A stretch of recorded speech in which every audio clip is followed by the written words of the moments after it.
Well, good evening, everyone, and welcome to the Brian Crombie Radio Hour on Saga 960. So there's been an issue that a couple of different people have reached out to me about going on in Halton in regards to the Halton separate school system and making it welcoming to gays and raising pride flags. And so I was introduced to Joel MacLeod, who is with us tonight. He actually runs his own podcast called The 905er, which reports on news out of the 905, particularly Burlington and Halton area. And he also is a parent of a student in the Halton separate school system, as well as he's a graduate himself of the Halton school system. So, maybe Joel, let's tell us what the story is. What's the issue? The issue began a few weeks back when a student went before the board named Nicole Hotchkiss, who had petitioned the board to raise the pride flag at her school in the Halton Catholic school board. That meeting, it was just taken as information. There was no vote on it. However, a trustee, Brenda Agnew, put forward a formal motion to be voted on at the board, that it would be board policy that at all schools in the board that the pride flag would be waved on the flag poles outside of the schools throughout the board, as well as safe space posters would be put up in every classroom in every school in the board. And so as you can imagine, this became quite a debated topic. It was very emotional on both sides. Ultimately, it came to a head about 2 weeks ago when the actual meeting took place to vote on it. Now, leading up to this, delegates had submitted to speak. Letters had been written in. According to the final packet presented to the board, there were over 200 letters for and against this motion, and they had 5 delegates speak to the motion. 3 were for, 2 were against. That meeting ended with the board didn't even get to approving the minutes of the previous meeting because they spent the entire meeting basically asking questions and debating the delegates. And ultimately, when under the rules at 10 o'clock, the board has to end the meeting. They decided not to extend it, and there was no vote that day. Flash forward to this Monday, they had a special meeting where they were basically going to continue the meeting that did not happen, at which case they would vote on this motion. The special meeting on this Monday was mired in procedural antics. There were amendments of amendments. There was points of order, points of privilege. It was a very messy, contentious event that, in the end, a very much a watered down version of the original motion was passed, which meant that the pride flag would not be flown at schools in the HCDSB, and the safe space signage would be reduced down to basically 1 poster somewhere in said school. In exchange, it would have increased education programs for leadership and executive staff of the board. So you've had over 1,200 people join your Facebook group, I understand. Sounds like it was a defeat. It was, and there's no way to sugarcoat it. It was a defeat. There are parents right now who are fuming mad over this. There are a lot of parents who feel betrayed by the trustees of this board. They feel that their voices were not listened to. They feel that they're being questioned in terms of their parenting abilities. And sorry, who's being questioned? The parents are being questioned, or the trustees are being questioned? The parents feel that they're being questioned. The parents feel that this debate has questioned their abilities to raise children, and quite frankly, the debate has gone into whether or not this debate gets into why do we have a Catholic school system ultimately in the province. It gathered national attention in the media, and yeah, as over just raising the pride flag. Yeah. One of the student trustees, Kirsten Kelly, started an online petition which gathered 15,000 signatures these parents mobilized themselves and pushed their argument online to gather support from notable Canadians from coast to coast. Dan Levy and his father, the entire Levy family, were supportive of this on social media. Canadian Colin Mockery tweeted in support. We had and as well Adam Van Couverden, MP and former Olympian, tweeted out explicitly in support of raising the flag. They did a great job of just getting out to get this message. So who was against national attention? Well, I can give you names. Primarily the trustees against it were trustees Peter DeRosa, trustees Vince Antomasi, trustees Tim O'Brien, and trustees Helena Carabella. They were against it from the beginning. Often on the Monday meeting, often using procedural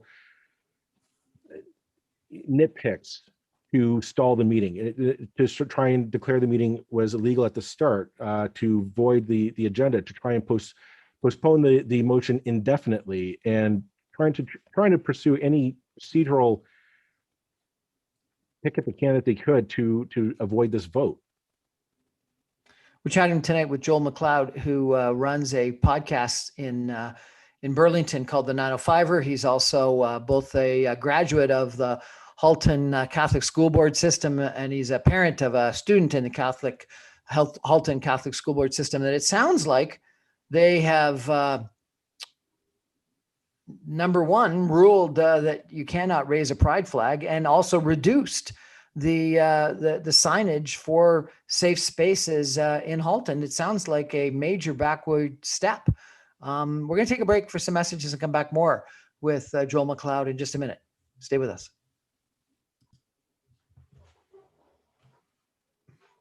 Welcome back to the Brian Crombie Radio Hour, Saga 960. We're chatting tonight with Joel MacLeod, who runs a podcast on 905 issues called the 905er from Burlington. He's got a far better backdrop for his podcast than I do for mine. He is a parent of a student within the Halton Catholic School Board system, as well as a graduate of the system himself, the Halton Catholic School Board system. And he's been telling us a story about a group of parents. They had a huge support both within Halton as well as from across the country to a student trustee-led petition to raise the pride flag was it all schools or just one school that she wanted to raise? All schools.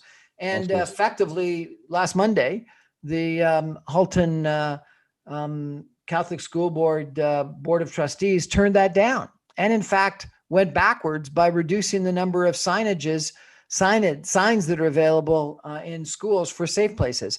You know, Joel, this is taking a big step backwards in rights, is it not? Oh, it's a huge step backwards. It's completely out of step with the rest of the province, and with Catholic school boards in general. Thunder Bay Catholic School Board, as well as Waterloo Catholic Board, are all flying the flag come the month of June. This has just been a huge step backwards for civil rights and civil liberties for the LGBTQ plus community in Halton. Is Halton homophobic?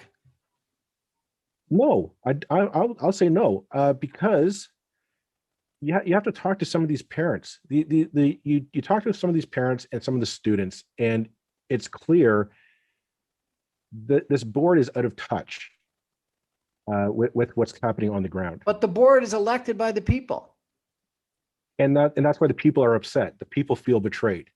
This particular board, I can tell from what I know, there are a number of parents worked hard to get this particular board elected. A lot of parents put their faith into this board, that this board would be a moderate, sensible board, especially in the light of previous iterations of the Catholic School Board in Halton. They were hoping that this would be a kind of a run-the-mill centrist school board. Has this issue been going on before? It's a variation of this issue has popped up from time to time. Before this, In this current term of the trustees wanted to pass a motion to have teachers prove how Catholic they were in their annual review. How you would prove that, I don't know. Good luck dealing How with the unions Catholic on they that. were. They wanted to prove how Catholic they were. Yes. So does being Catholic mean that you've got to be homophobic? No, I'm Catholic and I'm not homophobic. The majority of Catholics in this province are not homophobic. They're actually I would find they'd be very progressive. It's unfortunate that the people making the decisions for the HCDSB are looking to the past, not to the future.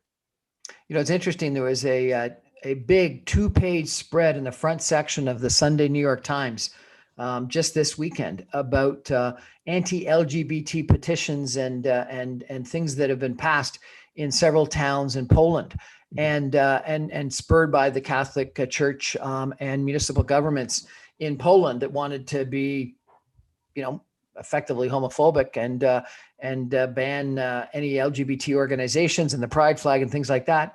And number one, it has dramatically negatively impacted the perception of Poland within the European community. Number two, the European community is starting to defund monies that go to those communities. And number three, the whole sort of area is rising up against the people that were the initiators of these rules, these petitions, these regulations, saying you're giving us all a bad name, and it's wrong. Everything that you just described in Poland could very well easily happen in Halton for the Catholic Board. This board is out of step with the rest of I would say the Catholic community around them, the province at large. I mean, we've had same-sex marriage legalized in this country for coming on 20 years now. There's been no problems with it at all. It's Catholics for the most part do not have an issue with it. Some do, but I think they're in a very small minority. Unfortunately, this board is deciding to listen to those people instead of to the parents, the teachers, and a lot of the ratepayers who want to see the board join us in the 21st century. So what are you going to do? I'm going to keep telling the story. I want to see what happens next. I know that a lot of the parents are weighing their options. They're talking about mobilizing come election time. I think that a lot of parents have just had it with the current iteration of this board.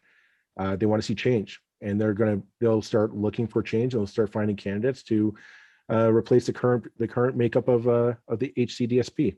The trustees that voted, might have believed it, but they also probably thought that there were another bunch of parents that felt that agreed with their position. Mm-hmm.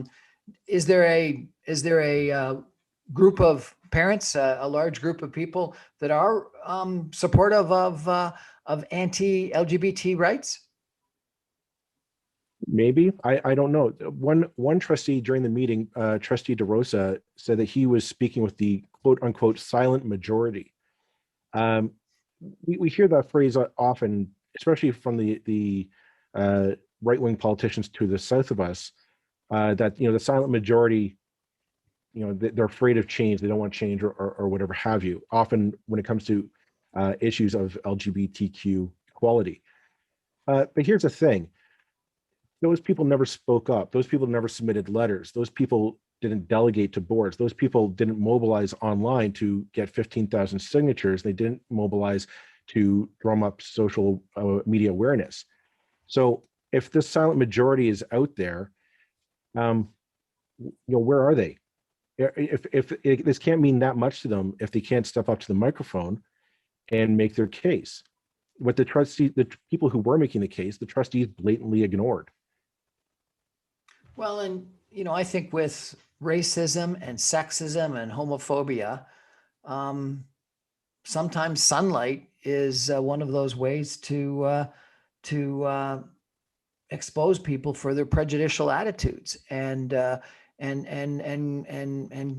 make sure people are aware of some people are racist and are prejudiced and are sexist and don't realize it until they're confronted with it. And Well, and so I think that's helpful. I think you do have a good point there, that it's very clear that there are a lot of uh, old views that are held by some of these trustees, that outdated views. I was for the 905, I was live tweeting Monday meeting, and afterwards, after I was done and I put it to bed, I went the next morning, I went up and I started scrolling through it, and you could see just how many comments were like that. Like these comments are outdated. This is not the 21st century Ontario that we're all living in. And it's kind of shocking, I think, to some that these views are still held by elected officials in 2021. You say that it also raised questions about a separate school system. What do you mean by that? As often when issues like this come to a head, debate often goes to, why do we have a separate school system in Ontario? Why is it that Catholics are able to send their kids to one school, and every Muslim, Sikh, Jewish, atheist have to all cram into a public system? But correct me if I'm wrong. Anyone can send their child to a Catholic school. No, not at the elementary level. At the elementary level, I know this from personal experience, you cannot enroll your child unless they've been baptized a Catholic, or if the parent is a baptized Catholic, because that was my case. Now that's the policy of the Halton Catholic Board at the elementary level. Now this, at the high school level, yes, you're right. That policy opens up and you can have anyone enroll at the high school level. However, let's face it, by the time you get to high school, as a child, you've made friends at the elementary level, and you make that leap into high school, you go with your friends. So you do end up getting into this segregated streaming of Catholics and non-Catholics. So I've talked to lots of politicians on all different parties, and they all think that the two separate school systems doesn't make any sense. That from an efficiency standpoint or an equity standpoint, it doesn't make sense. But they're saying no one's going to change it because the politics would be disastrous for anyone that recommended getting rid of the Catholic school system. Yeah, I've heard that argument too. I've asked a few politicians, why do we even do this? Because right now, Ontario and Alberta are the only provinces in the country that have a publicly funded a school system. Quebec, which you would imagine would be all for a Catholic system, has just one system. Actually, they have two: an English and a French system. The Maritimes, Newfoundland, PEI, New Brunswick, and Nova Scotia do not have Catholic school systems. So what it'll come down to is just, I believe you're right, political will. Where it'll come from, who knows? I honestly think that as debates like this keep popping, because it's not, I should also emphasize, it's not just Halton Catholic. A few years ago, there was the Toronto Catholic as well had issues with including language of equality and inclusion into some of their policies, which again leads to questions of, why do we allow this debate to happen in a publicly funded education system? Eventually, something will just break. There'll be a straw will break the camel's back, and the will in the Ontario public will say, enough's enough. One system, publicly funded, all tax dollars just going to one system, no matter what. Catholics, Protestants, everyone goes to one system. If this was an issue of sexism or of racism, like people, Donald Trump didn't want to have Black Lives Matter written on Fifth Avenue in front of Trump Tower, and wanted to ban that. If it was a racism or a sexism issue, I think people would very quickly call Halton Catholic School Board system out for being completely inappropriate, particularly in today's environment, but even in the past. Why is it that LGBT rights are something that these trustees felt that they could squash, be against, not support? Brian, that's the $1 million question. It's a question that's been frustrating a lot of parents and is one that nobody can seem to get a straight answer for. The frustrating thing is this board has had numerous days of awareness for social issues. They have they promote Orange Shirt Day in the board to raise awareness for Indigenous rights and awareness for the residential school story in Canada. They'll have, shirts. They'll have a blue shirt day for autism awareness. Mixed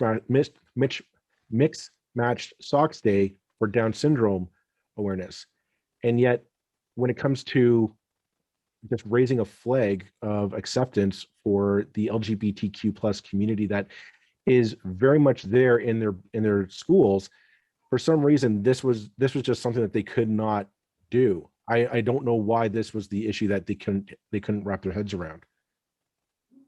So I have a very personal experience with people that felt homophobic attitudes in school systems, and I think that it is something that can negatively impact you for a long period of time, and I think that is the time where people, more than any other time, probably are dealing with questions about themselves and their sexuality and their future. And if we don't have welcoming environments in high schools for all different types of people thinking about themselves, we're going to lead to real problems with mental health issues longer term. And I think that what you've been doing and encouraging the pride flag being raised, these petitions, and a more welcoming environment is the positive thing to do. And I don't fear. I think, and I predict that if the trustees and the Board of Education and the parents that elect them continue to have homophobic attitudes, I think that you're right, that might end up being the end of a separate school system. Because if something is seen as racist or sexist or homophobic, long-term, I don't think it's going to be allowed in society, and particularly funded by the public purse. Well, let's hope that the HCDSB trustees hear this and hear that message, because you're bang on right on that analysis. Joe MacLeod, thanks for raising this issue with us. I really appreciate it. Thank you for having me on. Stay in touch and let us know how things progress and if things change. Absolutely will do. We're going to take a break and come back with another interesting story in just a minute. Stay with us.